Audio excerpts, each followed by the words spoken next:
everyone. Can you hear me at the back? Am I voluming good? Okay. First of all, can I just say it's fantabulosa to vada so many bona, ohms, and polones here today. Or in other words, it's fantastic to see so many lovely men and women. I'm going to be talking about Polari, which, as you can see on the slide, is a secret language, or if you're being more pedantic, lexicon, which is used within the gay community, specifically mainly gay men, in the UK, usually around sort of the mid-20th century.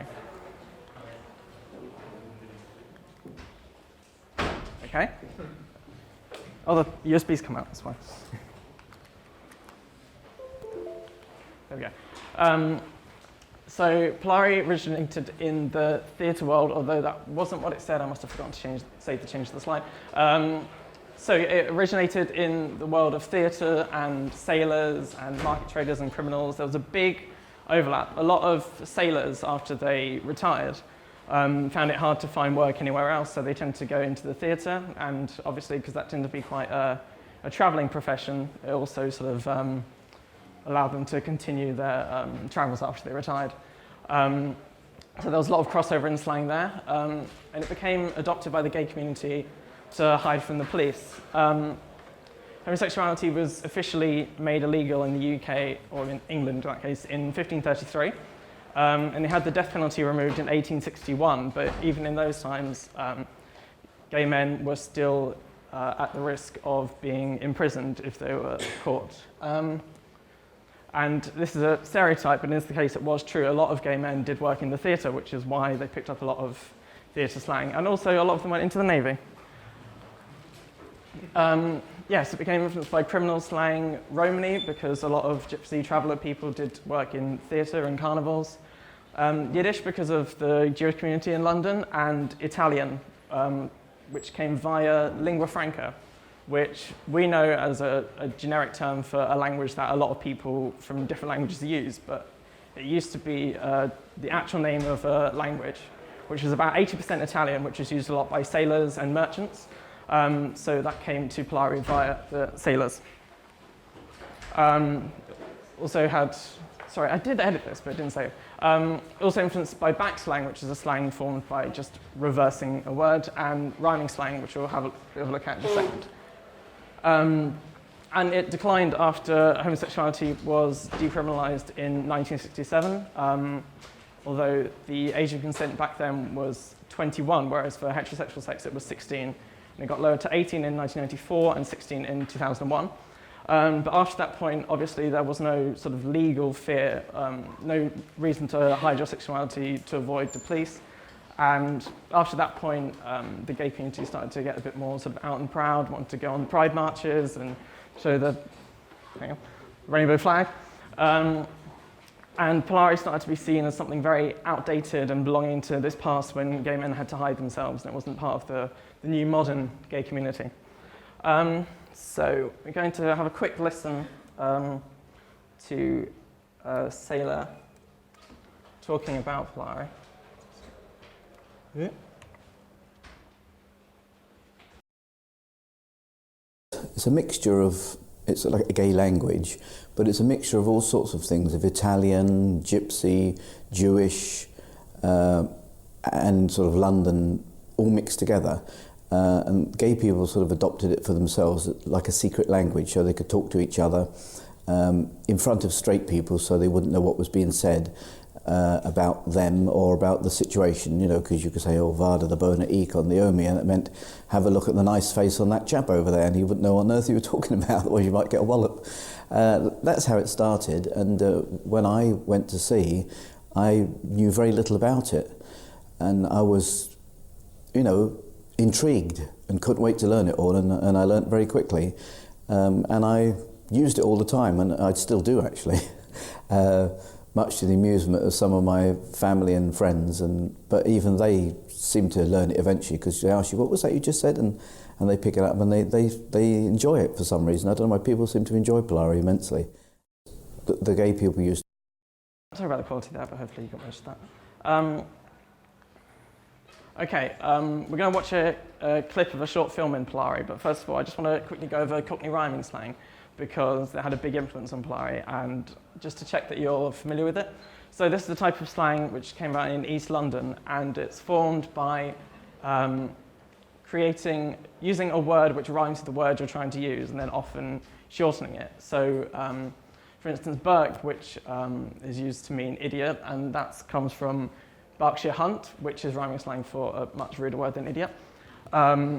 Butchers to mean look, as in let's have a butcher's from butcher's hook. Charlie meaning clown or idiot, as in like, oh, you're acting like a right Charlie. Can we guess where that comes from? Charlie Brown. China to mean mate, as in friend, as in you're right, me old China. Can we guess where that comes from? That's China as in the material, not the country. China plate. Loaf for head. Loaf of bread.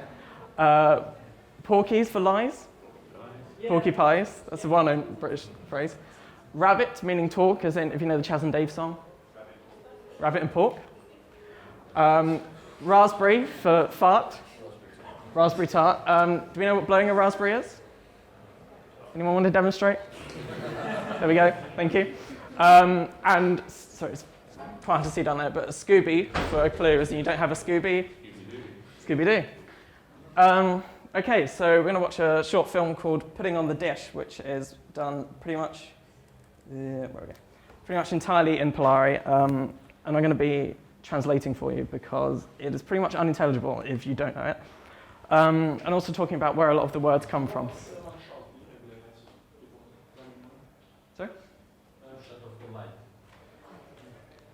They asked Yeah. not to use that because nothing's going to be on the camera. So Yeah, it's not too visual, so don't worry. It's more about the words.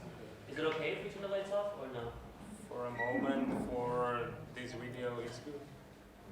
Okay. Just to warn you, by the way, that this video does contain some content of a mild sexual nature, so if that offends you, then, I don't know, stop listening. Just check I can space to port. There we go.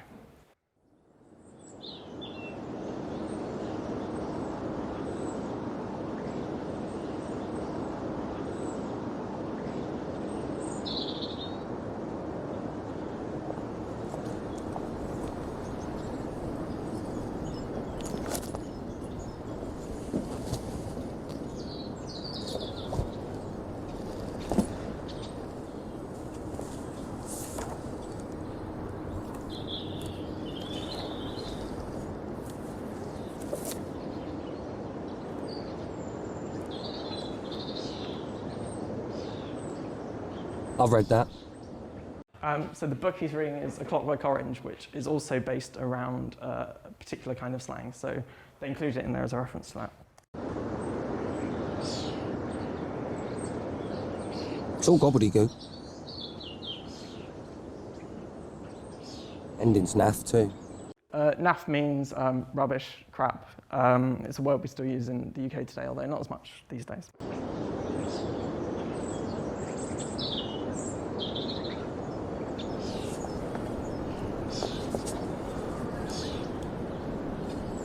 Got 3 drags and a spit, though.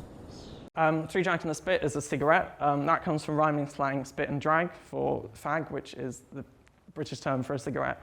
But obviously, because of the negative connotations of that for the gay community, it got reversed to avoid the actual rhyme.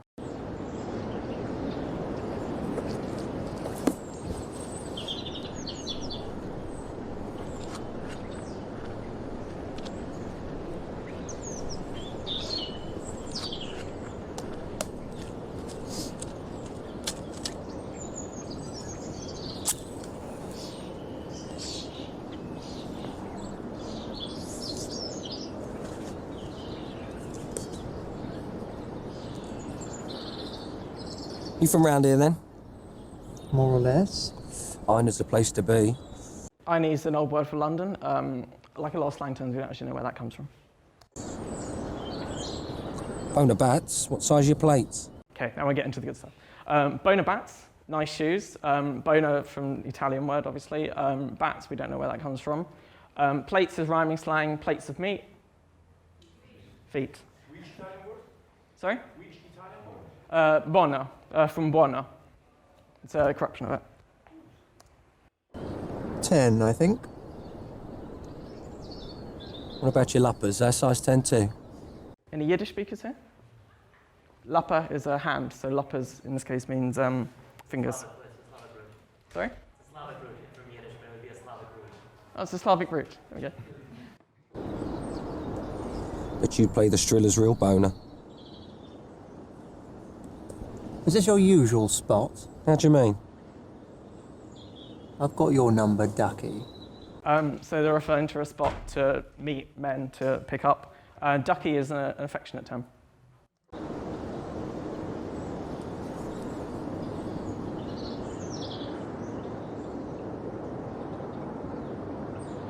Where's your flowery then? It's rhyming slang for flowery dell, which means cell, but in this case it refers to a house. Clitterhouse Road. What have a Ben Cove up that way, Pauline? Ben Cove. By the way, do we have any Romani speakers here?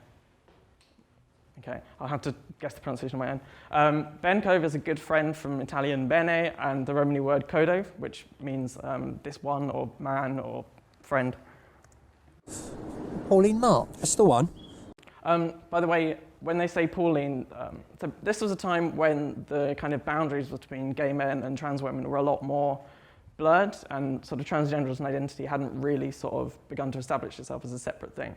And a lot of gay men would refer to themselves and each other with sort of feminized versions of their own names, partly to sort of help disguise their identities. So the Pauline we're talking about could be a gay man even, or it could be a trans woman. You'll see why there's a bit more ambiguous later. Can't swing a cat, but in a cove. How is... If you know the expression, you can't swing a cat, meaning there's no room. So he's saying there's no room. Yeah, sorry. Wherever you go, you'll always meet someone that you know. Pauline. She's had an anti-bully fake. Dyed her eye or ends her right mess. This is when we get into when we start to get thick with Polari. Nanti bully fake, nanti from niente. Bully is an old word meaning luck. Bully is an old word meaning good, and fake meaning luck from the Latin word facto. So nanti bully fake, no luck. Dyed her raya. Raya is back slang, spelled R-I-A-H. So backwards, hair. And then ends is the ends of your hair if you're not familiar with the English word. Anti-boner. I hope she vagaried straight to the crimper. No good. I hope she went straight to the hairdresser. Vagary from viaggiare, and then a crimper because you crimp your hair. It's just... That's where she'd just been. Palone tried to give her an Irish multi-palaver. The woman tried to give her a wig, and there was a lot of fuss. Palone, there used to be quite a derogatory term for women, which was a hay bag. That got translated into Italian as paglione, which is the Italian word for straw mattress, and then that's where Palone came from. An Irish jig, wig. Multi-palaver, multi-molto, and then palaver means fuss or bother from the Portuguese word palavra, meaning word. Pauline told her to shove a sheikel up her kaiba. Sheikel, from Yiddish sheitel, is a wig. Khyber is rhyming slang. It's short for Khyber Pass, which is in Pakistan, which is obviously arse. If you know the film Carrying Up the Khyber, that's where that's from. Can you try to put the volume a little bit down? It's really distorted, it's hard to hear. Yeah, sure. Technical people.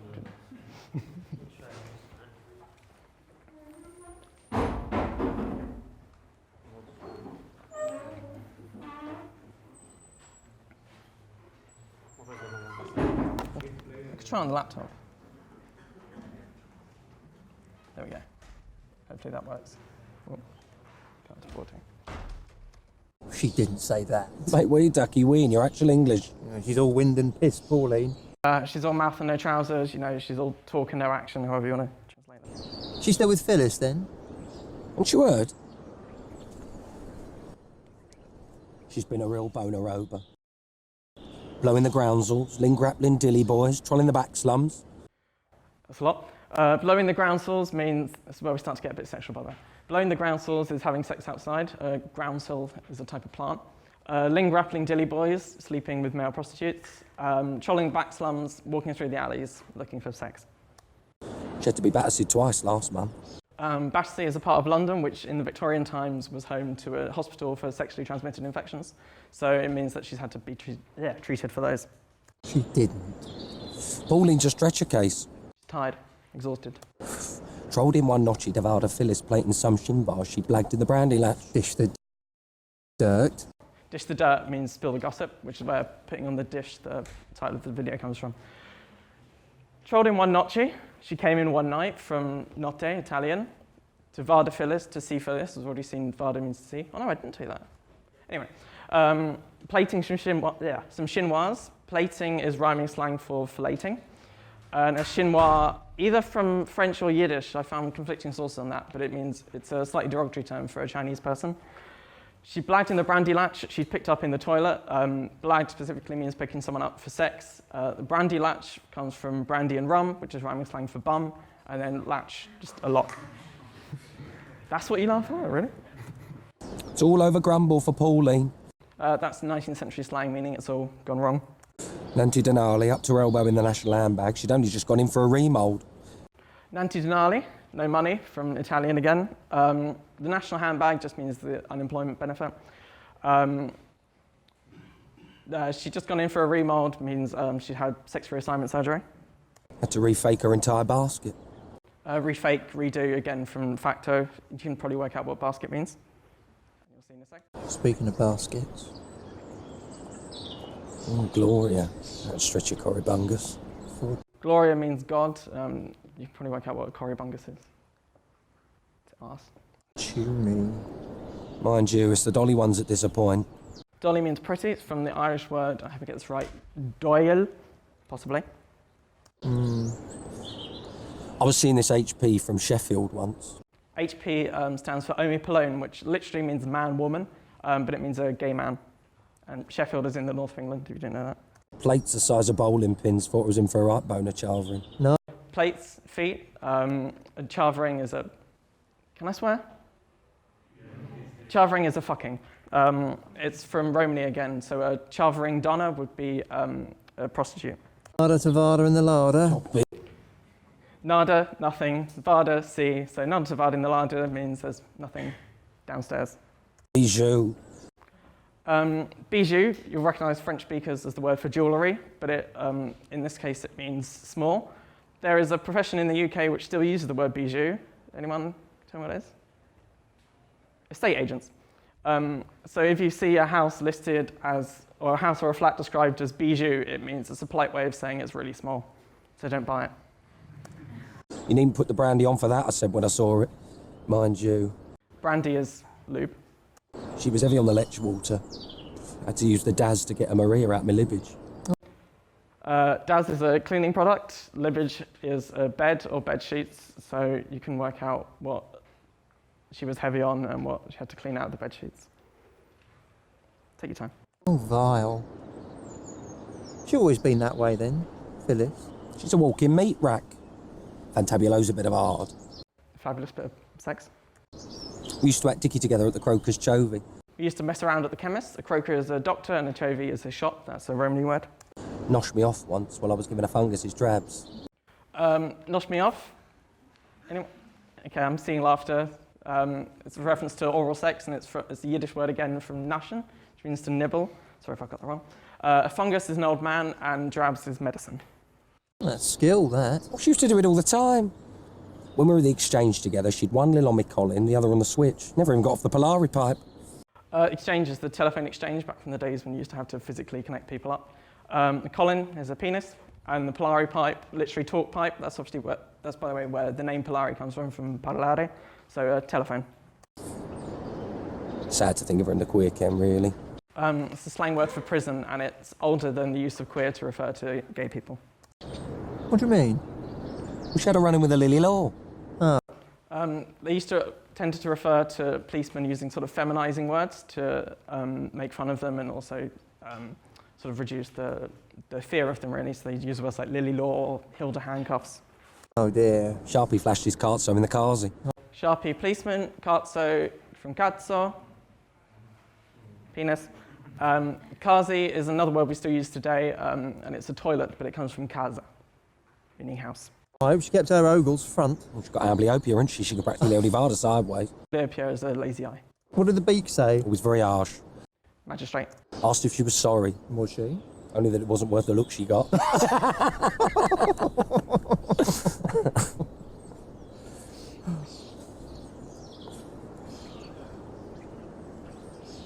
Nearly got nabbed myself the other week. I just finished plating this chicken in the cottage Ajax Clackett Lane, you know the one. Plating, filleting. Chicken is a young gay man. Cottage is a toilet. And Clackett Lane is a lane. Oh, Ajax, short for adjacent, means next to. Anyway, I'm mincing outside, wiping my screech. Walking outside, wiping my mouth.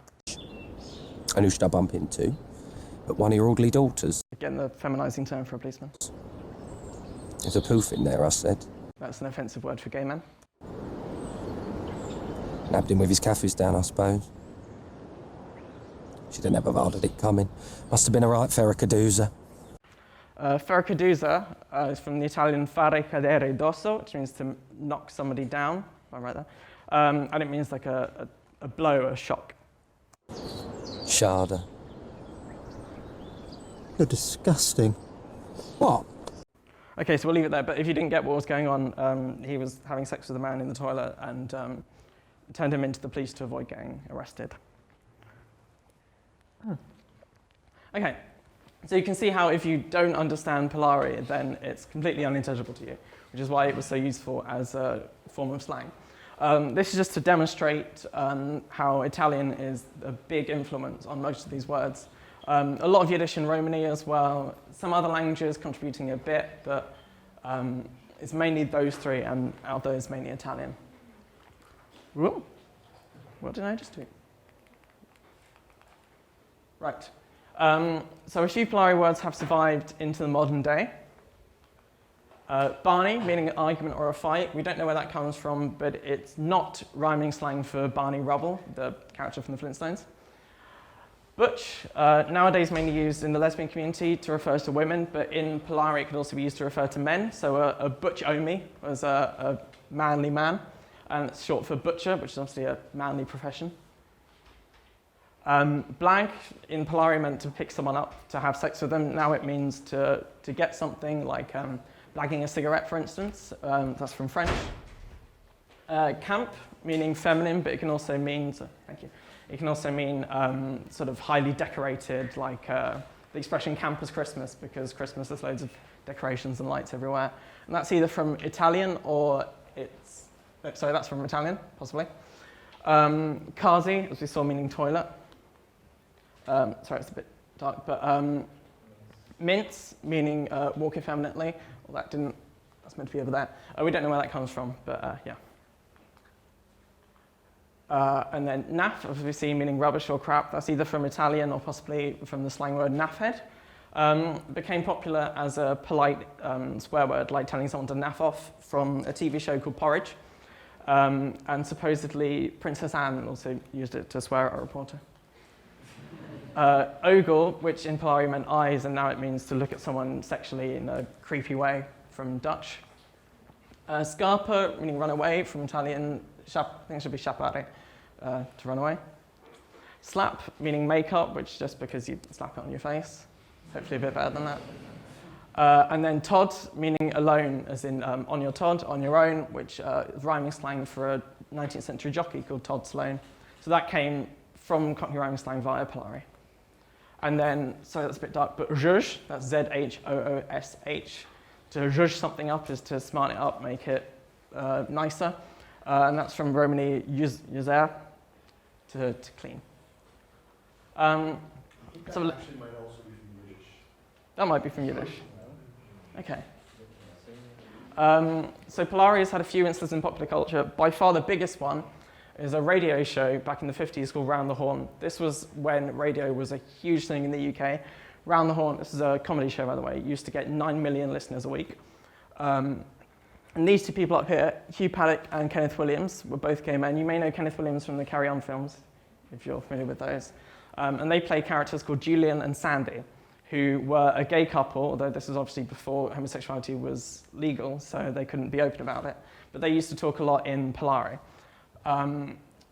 Let's have a quick look at when they appeared on TV with Terry Wogan in the 80s. So we can see a bit about how they used to talk. For some time. No. What have you been doing with this? Well, to tell the truth, we have been rather quiet lately. I mean, after we retired from show business, we decided to go up Portugal. Portugal, the Algarve, Albufeira. I'm saying to you. And we opened a nice little guest house. Guest house. Bonalati. Bonalati. As the regular Omi from Omi. Yeah. Omi from Omi, wasn't it? Yes, it was. Unfortunately, it fizzled. Fizzled right out. Fizzled. Which was a rotten shame, wasn't it? Oh, it was a shame. You put a lot into that, didn't you? Everything. Go on, tell him you put a lot into it. He put his pension in. Well, half my pension, or as the French might say, demi-pension. There he goes again. French, you see. Oh, it's a dab hand at the Polari. Oh, you had that partnership, didn't you? You went into partnership with that big Omi fisherman. Oh, swarthy he was, airy, with the great gold earrings. He used to take you out, didn't he? Yes, we used to go sardine fishing of a night. Any smack. You had the smack. Fishing smack. Yes. Sardine. Then tell Mr. Wogan. Oh, disaster. The storm come. Storm come. You were blown overboard, wasn't you? Overboard. Yes, you had to hang on to the side of that boat, didn't you? Ruined my nails. You hang on to the side of that boat. You was hanging on to that boat for dear life. Did you manage to drag yourself on board? No, just casual wear, jeans and sweaters. Then the So drag is probably one of the best known words that's come from Polari, especially since RuPaul's Drag Race started up. It's just the Polari word for clothes, but obviously it's come to mean dressing as a woman or dressing extravagantly. In 1973, Doctor Who serial, Carnival of Monsters, had a showman called Vorg, who you can vaguely see there, who vibed at the Doctor's drag, had a look at the Doctor's clothes, and assumed he must be a carnival theatre guy, so tried to talk to him in Polari with little success. I haven't seen this, but apparently there was a 1980s sitcom called Filthy Rich and Catflap with the people from The Young Ones, if you're familiar with that, with a character who used to talk in Polari. And there's two main songs that feature a lot of Polari.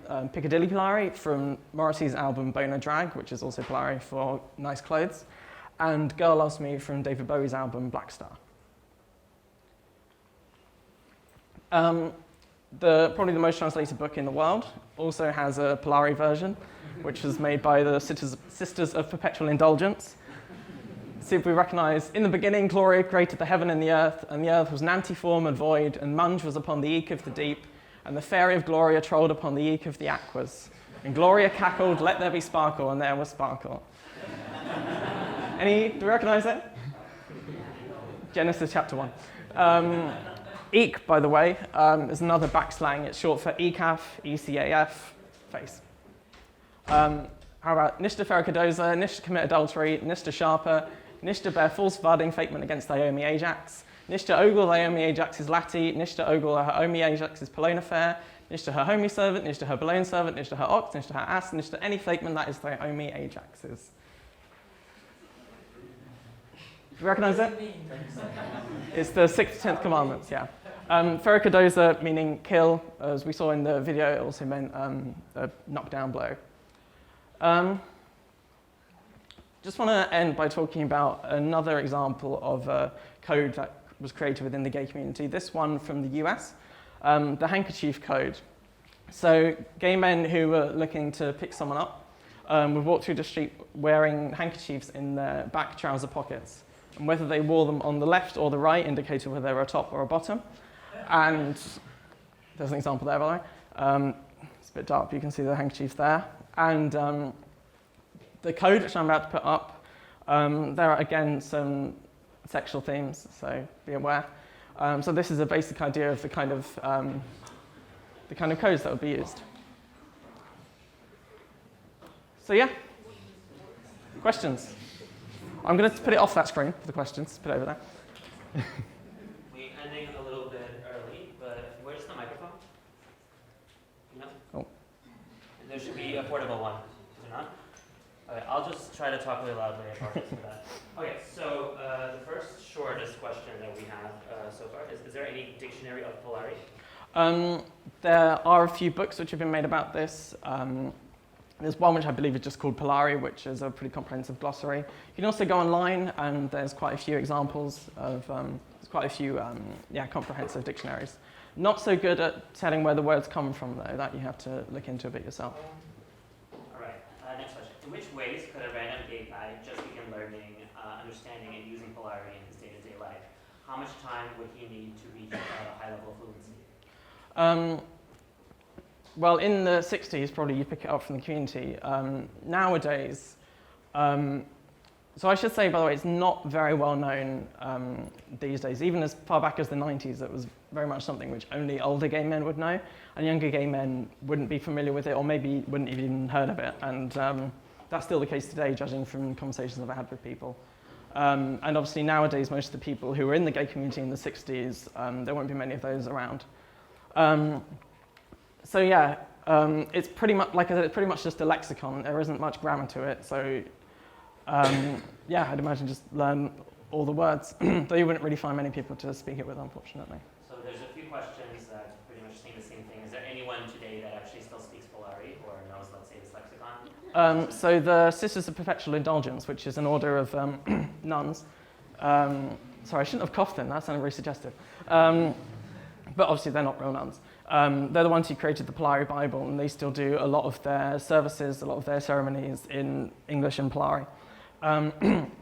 Yeah, they're pretty much the main ones who know it. Most LGBT people nowadays, only people like me and a couple of people I know are particularly who are that interested in LGBT history that they've sort of taken the time to go and look into this. But yeah, most people wouldn't recognize even a few words, I reckon. I have a question. Yes. I was wondering, and I understand the reason for developing the language in order to hide from the police, changing the words that have to do with the sex or love relationship between two persons of the same sex, but changing other words also, I think, I guess it becomes, I figure it becomes easier to identify a homosexual person speaking a whole language, you know, the whole language. You so, think so that... why changing other words? And I mean, if you start using all those words, you can definitely say, oh, this isn't a homosexual person. So. Well, a lot of this wasn't deliberate. It was sort of the slang that developed from the theatres and sailors, and it sort of just became used among gay people because of its secrecy.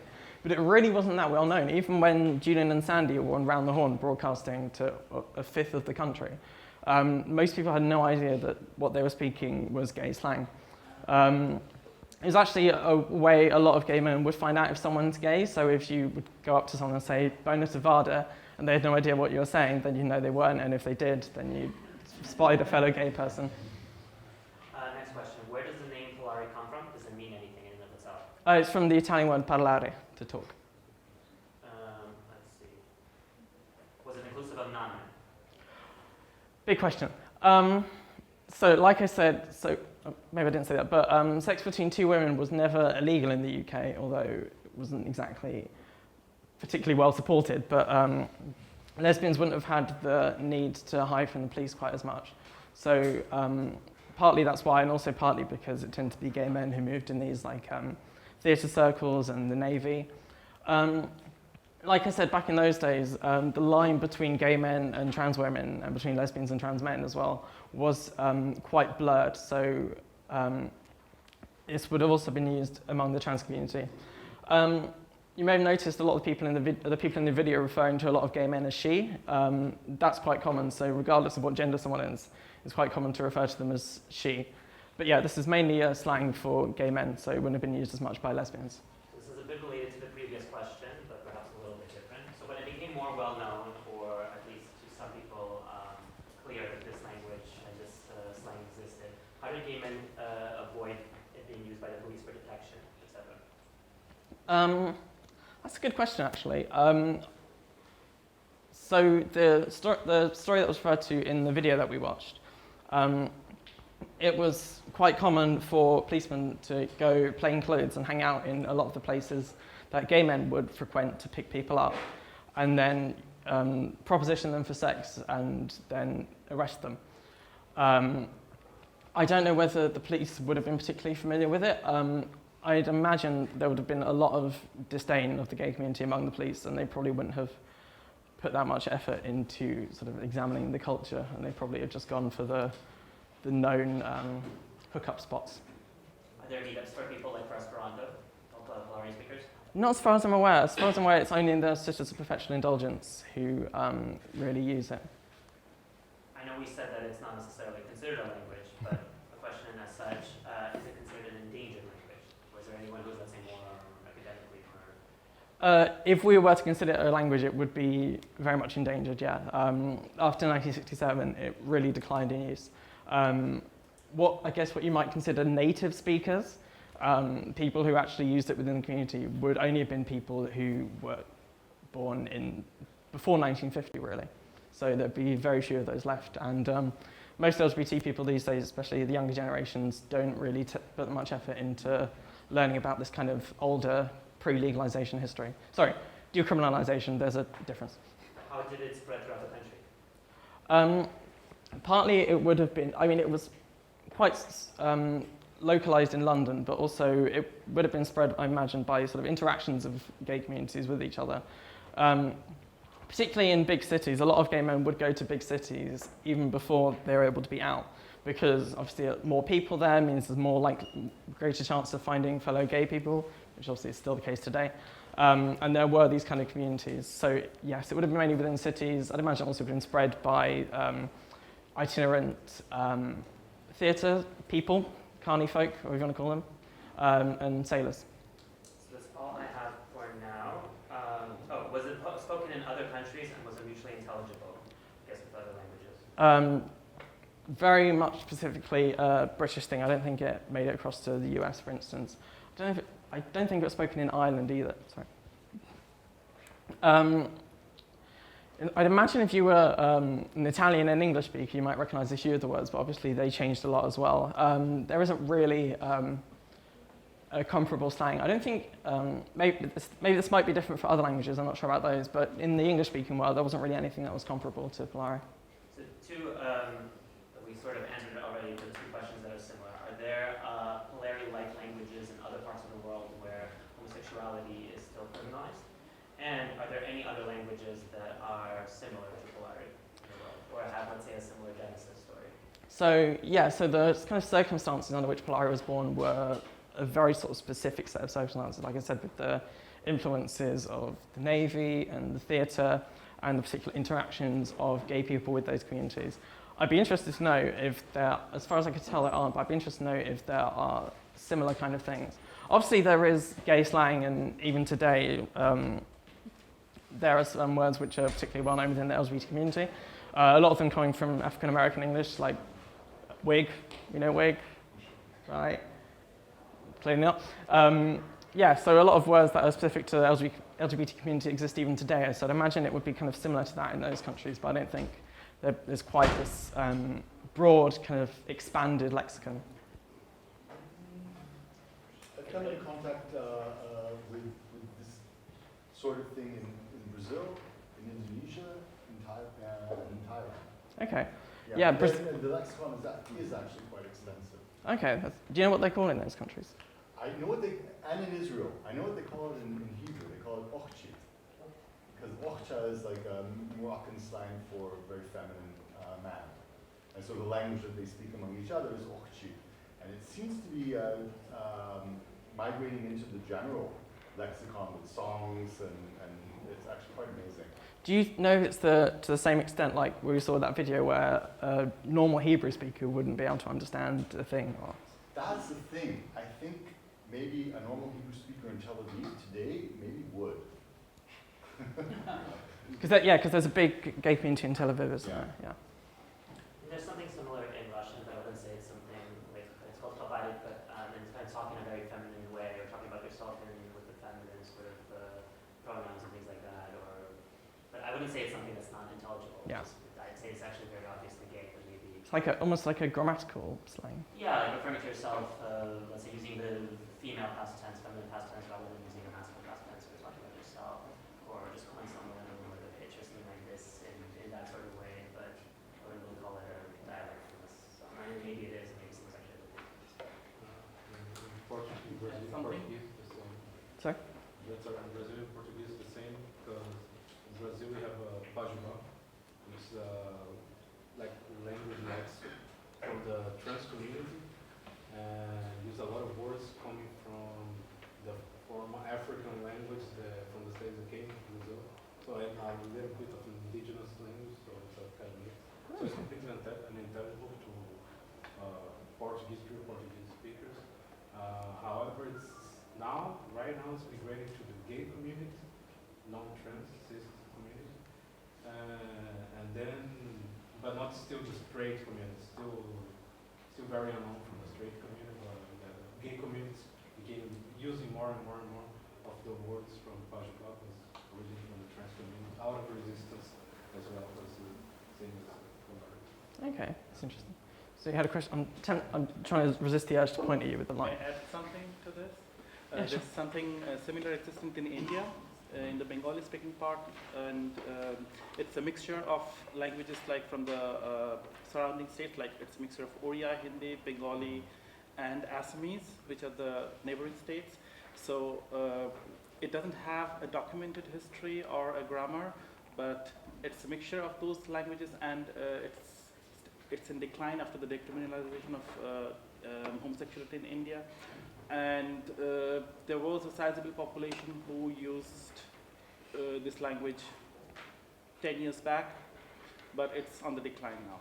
Okay, so it's kind of a similar history with Polari, where there aren't so many sort of invented words, but ones that have been borrowed from various different languages. I think that's almost all the time, unless there's one really quick question from anybody. No pressure. Are there any songs in Polari? Yeah. Would there be a difference between gay Polari language, or male gay, or lesbian, or transgender, or any? Did it develop into any kind of branches? It wasn't really a big thing among the lesbian community. So yeah, it's particularly gay male thing. So obviously, the lesbian community would have had slang, terms like butch and femme and things like that, but nowhere near to this kind of extent. Would you be aware of the transgender community having language? Well, like I said, the trans women and gay men sort of interacted a lot, and back in the 60s, there wasn't a sort of transgender identity like there is now. So, looking at sort of historical figures, and we see this with butch women as well. It's hard to tell when someone is gay and when someone is trans a lot of the time. So, yeah, the two communities very much intermingled. Okay, I think that's all the time we have. I guess if there's any other questions, maybe they can field them afterwards.